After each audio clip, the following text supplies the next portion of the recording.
Hey guys, this is the last part of my day 9 in Japan.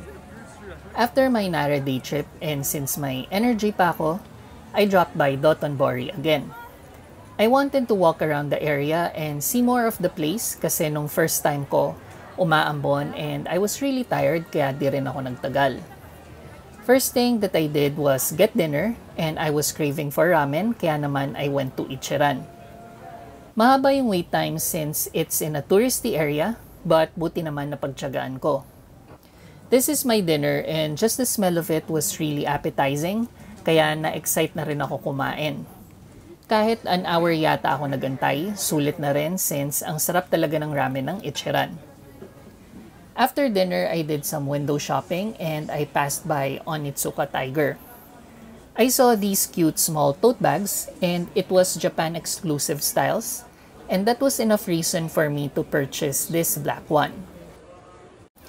After, I went to Ebisubashi Bridge to take pictures and videos of the big billboards and the neon signs. Syempre, di mawawala ang ever-popular na Glico Running Man sign that everyone wants to have a picture with. Naghanap pa ako ng magandang spot sa bridge so I can have the best picture and video with the neon signs. Eto, I'm walking around and tourist mode ako with my selfie stick na nagiging tripod din, which is a perfect companion for solo travelers like me.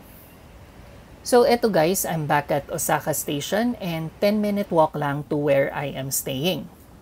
I decided to hang out for a bit and syempre time for another coffee, this time sa Dean and DeLuca naman.